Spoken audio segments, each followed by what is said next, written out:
Now, in continuation to my previous class, I was dealing with the nonlinear programming problem with inequality constraints. I just introduced the how we are getting the KKT first order necessary conditions, but I did not say about the equations etc. Today I will talk on that.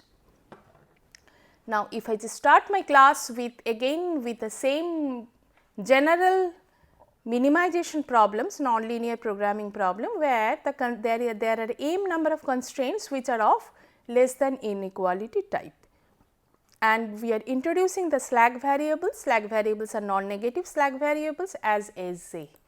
Now, we will deduce the Kuhn-Tucker condition, necessary condition for this type of problem. Now, this why we say this is the KKT condition, there is a big history to it.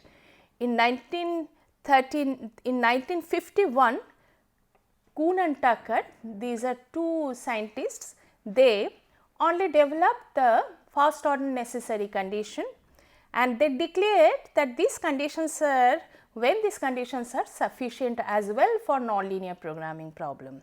That was invented in 1951, and since then it was being named as the Kuhn-Tucker condition. But after few years it has been seen that there was another person by the name of Karush. He already did in his master's thesis the work already in 1939. That is why since then people are calling it as a Karush Kuhn-Tucker condition. These are the names of three persons, Karush, Kuhn and Tucker, and few people are still say Kuhn-Tucker condition, both are same. You can name it as either KKT condition or KT condition, but we prefer the name KKT condition. Okay? And this is the necessary condition, but there is certain properties are there for this necessary, for the nonlinear programming problem, when this necessary condition will become the sufficient condition to get the global optimality. Now, there are before going into detail about the KKT condition, I will explain few problems to you. Okay? Let me start with the first problem. This is one nonlinear programming problem, minimization of x square plus y square subject to y minus x minus 2 less than is equal to 0, and another one x square minus y minus 4 less than is equal to 0. Now, as I showed you in the last class, we can get the Lagrange function from here by introducing the slack variable. After introducing the slack variable, both the inequations will become the equation. Then after attaching the KKT multipliers instead of Lagrange multiplier, because as I said, KKT condition, the process is the extension of the Lagrange multiplier process, Lagrange theorem rather, we can do it. But let us try to understand what is the geographical picture of this problem. Now, the first one is the line, there is no doubt about it. Let me draw the line with the green, y minus x minus 2, that is why I can say this is the line for us. Okay. What is the next? Next constraint is x square minus y minus 4 is equal to 0. That means it is a parabola. The parabola, if I just draw again the parabola will be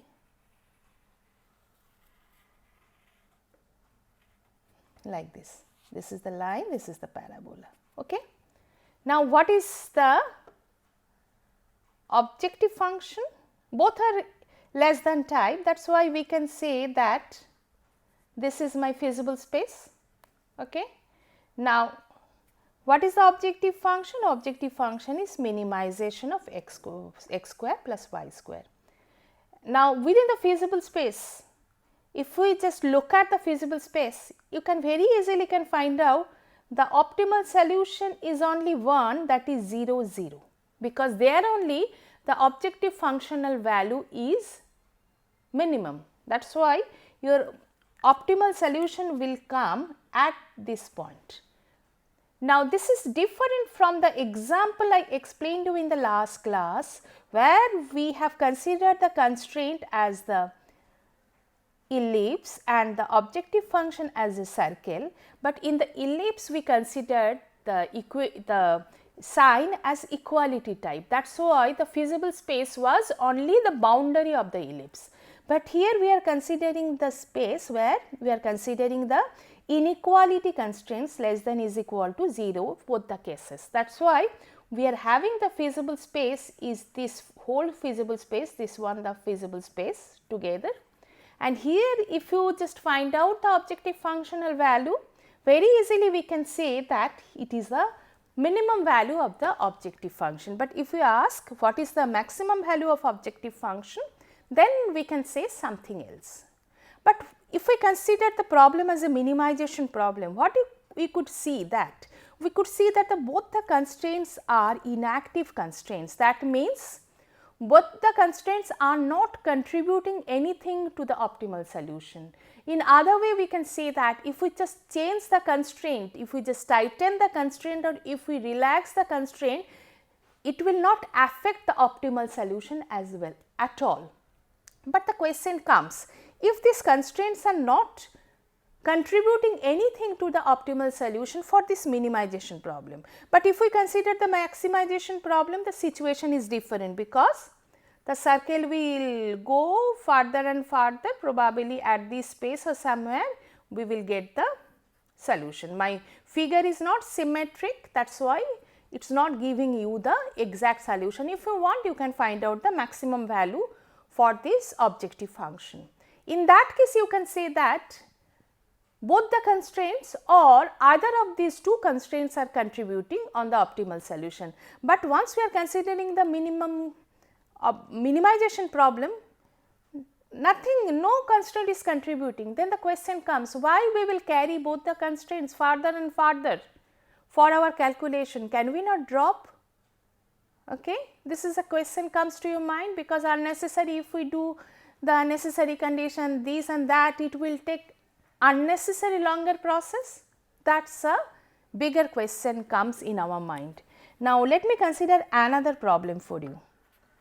Minimization of x square plus y square subject to x less than is equal to 10 and x minus y square minus 4 less than is equal to 0. If this is, if we just draw the graph of it, what we could see that x less than is equal to 10, if it is 10 for us, x less than is equal to 10, all right, this side, and y square is equal to x plus 4, that means it is a parabola. Again the parabola will be,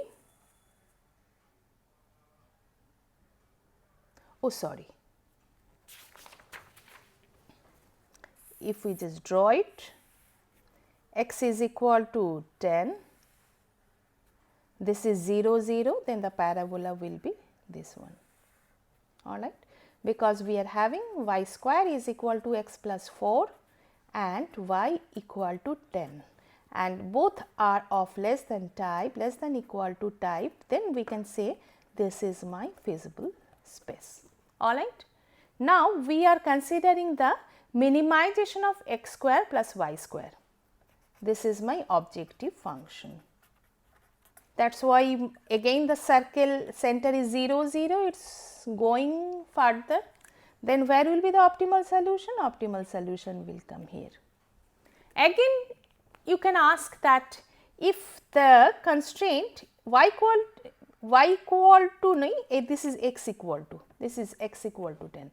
If x equal to 10 is not contributing anything to the optimal solution, why we really will carry this constraint at all? This is the inactive constraint, is it not?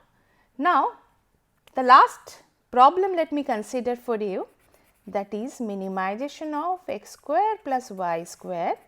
I am leaving to you, you find out which one is the inactive constraint and which are the active constraints or all are active for this problem. Minus 3y minus x less than equal to 0. You need to find out which are the active constraint, which are the inactive constraint. Now, that is the question given to you. Okay. Now, this is one part, but then there is a big question in front of us in nonlinear programming problem. Now, KKT condition is such a condition. Through the necessary condition, we very easily we can find out which one is the active constraint and which are the inactive constraint very easily. And there are a few features for the KKT condition, that since this is the necessary condition, that is why the whatever bonds we are getting through the KKT conditions, these bonds are being named as the KKT point, and there are few more properties of the KKT point. All the KKT point will be either a local minimum or local maximum. Okay. And KKT points must be regular. That means regular means this must satisfy all the constraints. Not only that, the gradient of the constraints at the KKT points must be linearly independent, then only. This is the property of the KKT condition, that the KKT points are regular. And if we consider the unconstrained problem, just I showed you the first problem. First problem can be treated as an unconstrained problem where there is no constraint at all, because constraints are not contributing anything. That is why there is no, we can say that all the inequalities are inactive. And if we have the inequality constraints, few inequality constraints which are active and few inequality constraints which are inactive, through the KKT condition we can very easily can find out for the inactive constraints, then the KKT multiplier is 0, and for the active constraints KKT multiplier will be non-zero. That is the symptom will be given through the KKT condition. That is why let me just go through the KKT condition in detail. This is the Lagrange function. When we have m number of constraints with us, all are of less than type, and we are introducing m number of slack variables there, then L can be of type fx plus this way. Okay. Now, let us deduce the necessary condition. How many variables you are having? You are having n number of decision variables, you are having m number of KKT multipliers, these are all lambda j's. We are having m number of slack variables which are non-negative, and the constants, these are the constant. That is why we are having 2m plus n number of variables now. Therefore, we can in the first order condition we will have 2m plus n number of equations. The first equation would be by considering the first order derivative with respect to xi. There are n number of xi's because we are considering the in the n dimensional space. That is why very easily from here we can write it. There is no confusion about it. What about the next? That if we consider with respect to lambda j, because lambda j's are varying, we do not know whether lambda j is positive or negative or 0, that could be anything. We need to find out the values for this. That is why these are the variables. With respect to these variables, if we just equate to 0, then we will get the original constraint. From here we can write that gjx must be less than is equal to bj, there is no problem at all. And then is another constraint, that is del L by del Si is equal to 0, because we are having the slack variables here. And from here if we just do, we are getting 2 into lambda j into Sj is equal to 0. Okay. This is being named as the feasibility condition, this set n number of equations. These m number of equations are being named as the These are the optimality conditions, this is the feasibility condition, and this is about the complementary slackness condition.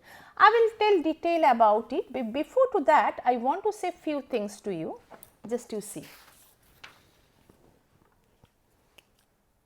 We are getting the condition that lambda j Sj is equal to 0. I can just remove 2 from here, there is no problem at all, and we are getting Gjx plus S square Sj square is equal to Bj.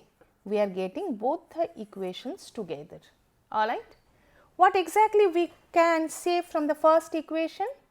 That lambda j can be j is equal to 0, it can be. Other option is that lambda j not is equal to 0. If lambda j is equal to 0, what exactly we are getting that Sj is not equal to 0, one option.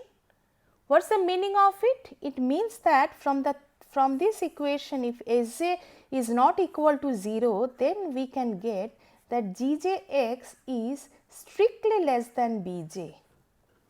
Alright. What does it mean? It means that this constraint is inactive constraint at this stage, because it is not being satisfied with the equality type. Just see the other way. If lambda j not is equal to 0, then xj is equal to 0. Then what exactly we are getting? If xj is equal to 0, we are getting from here Gjx is equal to Bj. That is why in this condition we are getting these are all the active constraints. Alright. That is why from here you can say, you can conclude very easily for lambda j is equal to 0, corresponding constraint must be inactive, and when lambda j not is equal to 0, corresponding constraint must be active. But whether lambda j is positive or lambda j is negative, that depends whether we are considering the minimization problem or the maximization problem. The physical significance of lambda j already I explained to you in the last class, but still I will say once more about the sign of lambda j for the minimization and for maximization both. Alright. Now again this is a necessary condition we can say, and we are having how many number of unknowns? We are having 2m plus n number of unknowns and 2m plus n number of equations, but we can get the solution for it. This is the optimality condition, this is the feasibility condition, and the complementary slackness condition says us many things.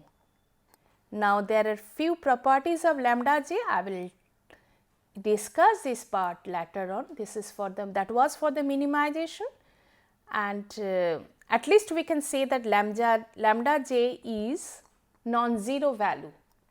Okay. If we consider the less than type, we will see, if you remember I told you if lambda j is positive, then for minimization problem this must be less than is equal to. Okay. That is why we said all this thing I will detail, and this is the reverse case for maximization problem. Now let us consider one example from here. Before explaining the example, I will talk few properties of this geometrical interpretation of this Lagrange multiplier. Okay. We are considering, for explaining this thing, we will consider three constraints. One is G1 less than is equal to 0, G2 less than is equal to 0, G3 less than is equal to 0. Three constraints we will consider, and we will explain what is the meaning of, and we have the objective function minimization of f. Let this is my G1 equal to 0, this is my G2 is equal to 0, and this is my G3 is equal to 0.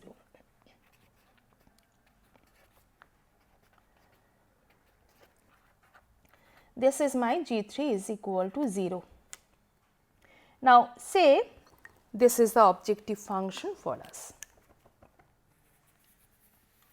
This objective function is moving. Now, G1 less than is equal to 0, G2 less than is equal to 0, G3 less than equal to 0 gives you this space. Okay. This is the convex space. Now, if the objective function, if this is the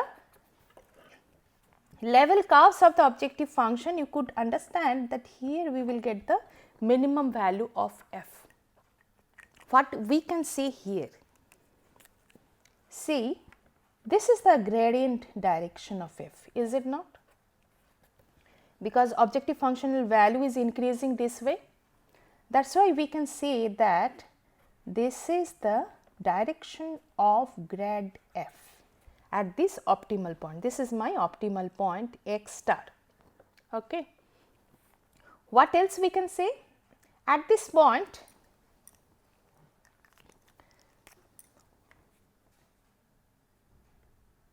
the gradient of G1 would be where? The gradient of G1 would be this one, alright, and gradient of G2 would be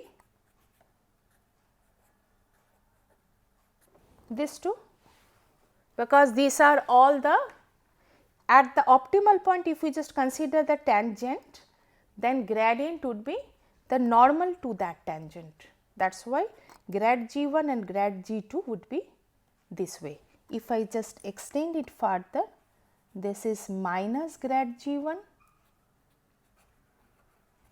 and this is minus grad G2. Okay. What you can say? One thing we can say that if we consider any direct from this point through the feasible space, I can move in different direction, is it not? Let me consider one of the direction as this one, which can be named as the feasible direction. There is a nice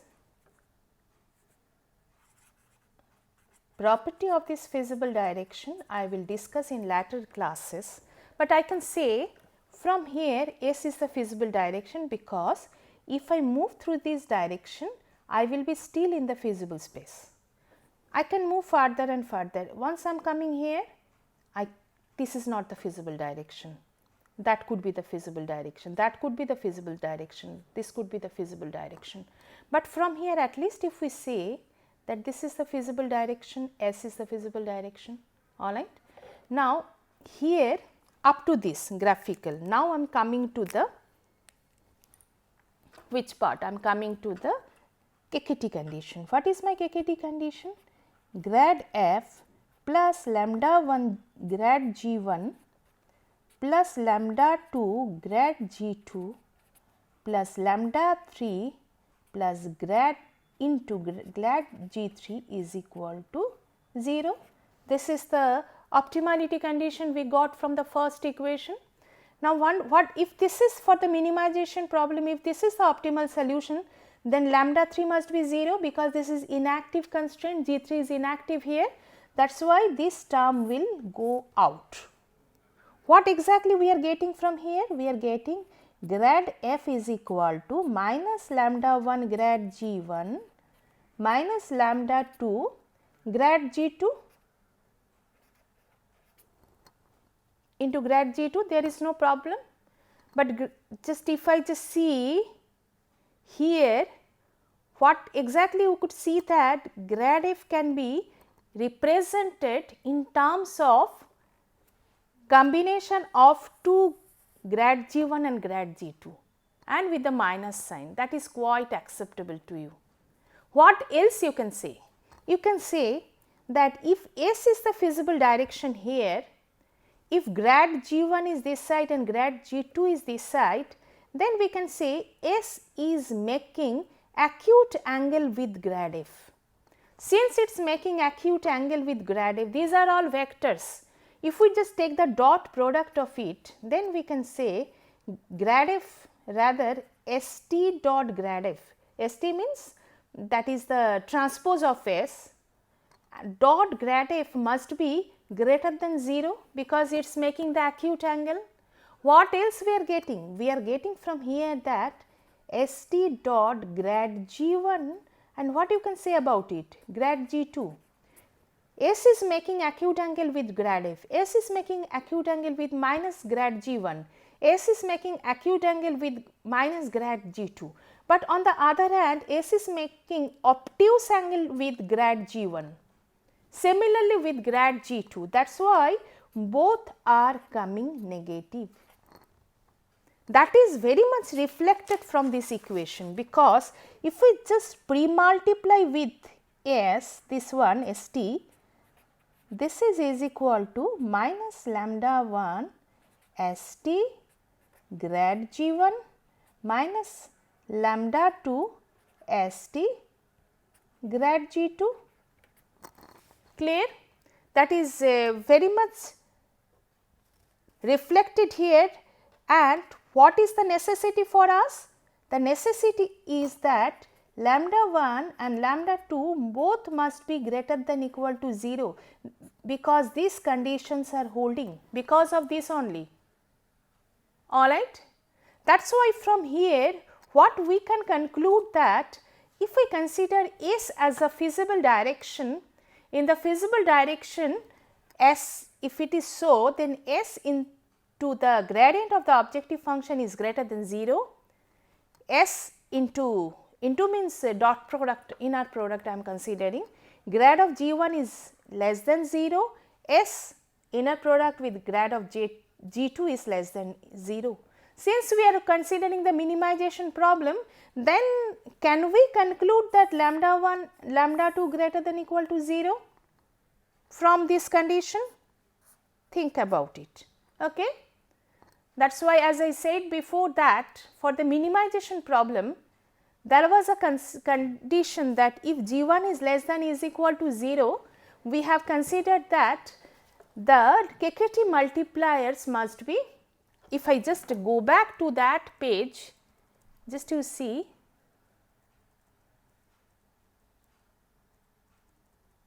oh sorry,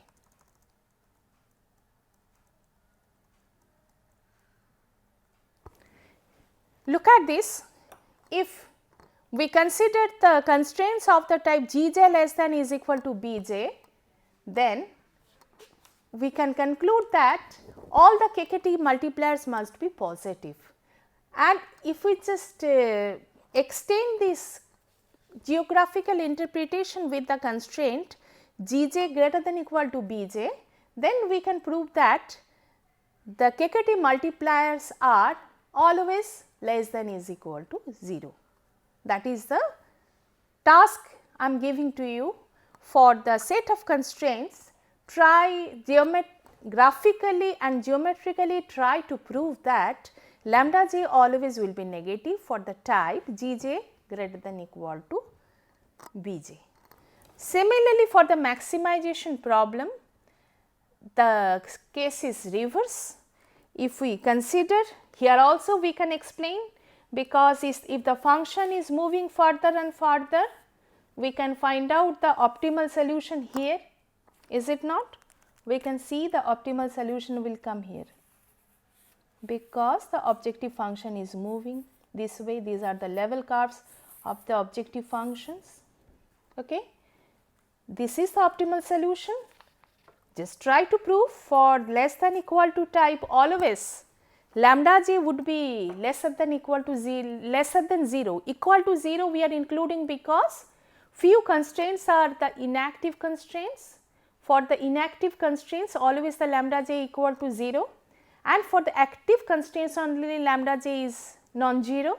That is why I try to prove that for maximization problem, we will get, once we are considering the set of constraints as G1 less than is equal to 0, G2 less than is equal to 0, etc., then you have to prove that lambda, the KKT multipliers must be non-positive. Similarly, for the constraints of the type Gj greater than equal to Bj, the KKT multipliers must be non-negative. Okay. With that, today I am concluding my class. In the next, we will solve few problems on KKT conditions. Thank you very much.